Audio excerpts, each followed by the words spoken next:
If I could make a few opening comments, and then I'm happy to take whatever questions you'd like to ask after that. You will have seen we put out a press release that myself and Jonathan Coleman have today announced the approval of the bid by Milk New Zealand to go ahead with the purchase of the Crafar farms. We were very heavily guided by the judgment of the High Court, and we used that guidance faithfully and carefully. We've had it peer-reviewed not only by the lawyers within Crown Law, but also externally by David Goddard QC, and then ministers were able to get time with David Goddard to even stress test that second round of questioning, so we were sure of our position. We have confirmed that the application does meet all of the criteria of the Act and the regulations, and it faithfully and carefully follows the guidance of the judge. And in fact, where any doubt occurred, and if there was any doubt in his guidance, we erred on the side of caution to make sure that this decision was in line with what the High Court had asked. Ministers don't have the luxury of deciding do we like this or we don't like it. We are bound to act under the statute and the regulations that accompany it, and we have today decided we will do it. There are 27 quite stringent conditions placed on the purchaser, which include the investment of $16 million in the setting up of a farm and some scholarships, protection of various flora and fauna covenants, even the ability to have to hand back certain sites, a pass site to the treaty, the Office of Treaty Settlements at no consideration, are all as part of those conditions in the sale. So that's basically it in a nutshell. I'm happy to take any questions. Is your opposition to the idea simply xenophobia anyway? Oh, look, everyone will have different reasons. We have for a long time had a lot of foreign investment taking place in New Zealand. I've been surprised at how little anyone has had a concern about it. There's been a large investment in the Southland by Germans into farming. Shania Twain from Canada bought 55,000 hectares of land in New Zealand, and the then Prime Minister Helen Clark went and had a photo of opportunity walking over the farms with her. This is 7,000. It's a way lot smaller piece of land than was sold. And we've seen, I think, of recent times, people quite celebrating James Cameron buying land here because he's Avatar and he's Titanic. I think every individual person that will have an opposition to this will have a different reason. There are more stringent criteria in this one. They have to invest $16 million instead of $14 million. There is ministerial direction. There is a number of criteria that the OIO have finalised in this based on the guidance of the High Court. It was the OIO that negotiated those, that finalised those, and then recommended to ministers. We agreed to it, and we have. But we're releasing all that. It's all on the website. But I'd like you to explain it, because I haven't had a chance to read it. Well, I'm not going to get into the... It's a massive document with a huge amount of it, I think. The first one is the investment of the $16 million. The second one is a whole lot of covenants with regards to protection of natural heritage, flora and fauna and stuff. There is stuff in there about setting up of a farm, a training school and scholarships for those people. As I said, it's a massive amount, and it would take me a long time to sit down and start working my way through all those, but they're all available for you right now. But there's more stringent criteria. Was that on ministerial direction? There was nothing was done on ministerial direction. The OIO took what the judge had asked us to apply and had gone back and used the judge's guidance from the High Court ruling to re-evaluate and to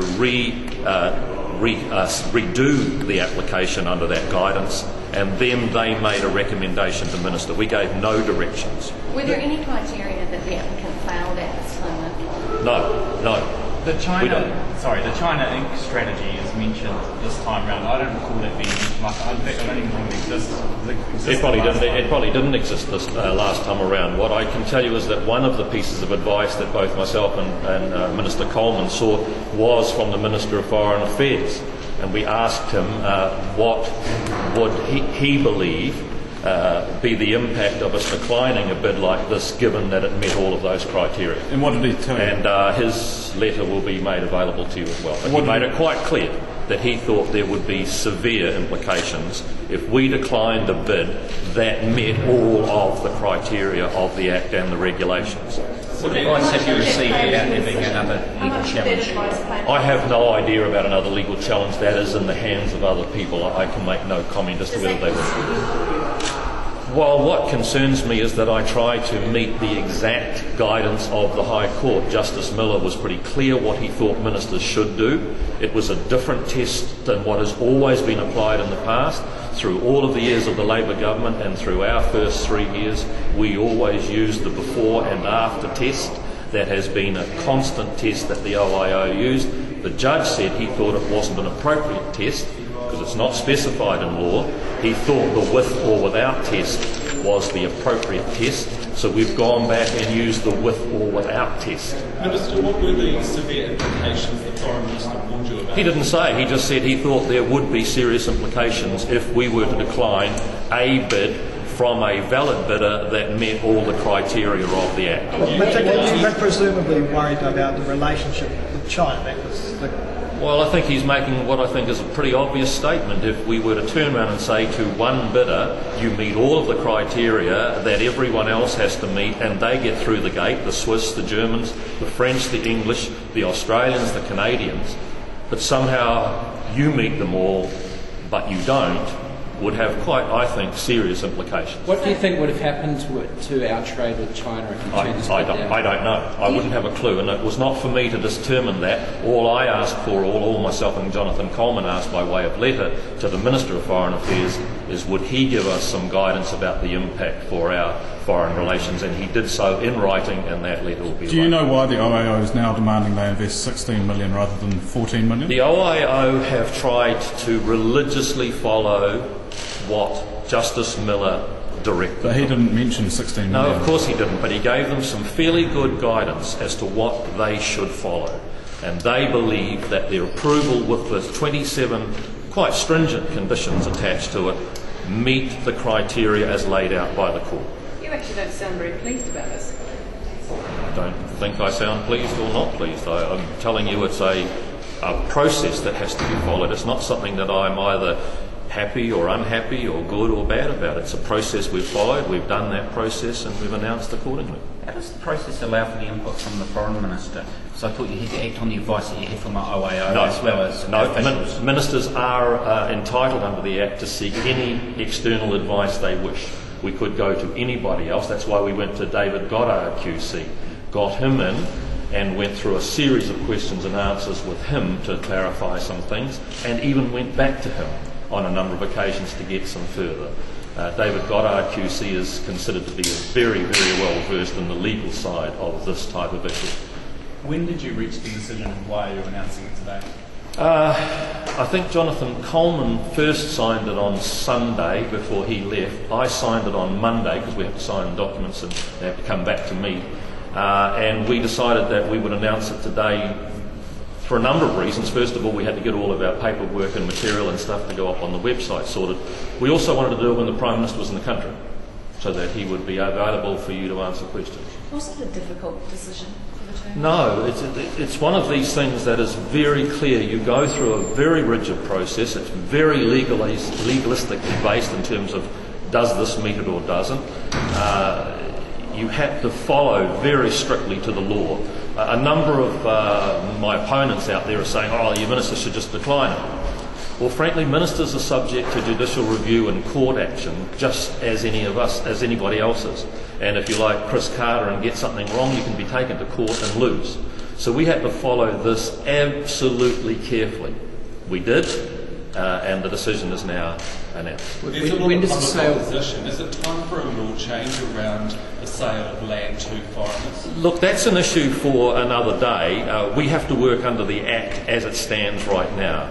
Remember, National did conduct a review of this Act. This is Labor's Act that was passed in 2005. We added two new, I think, quite stringent conditions.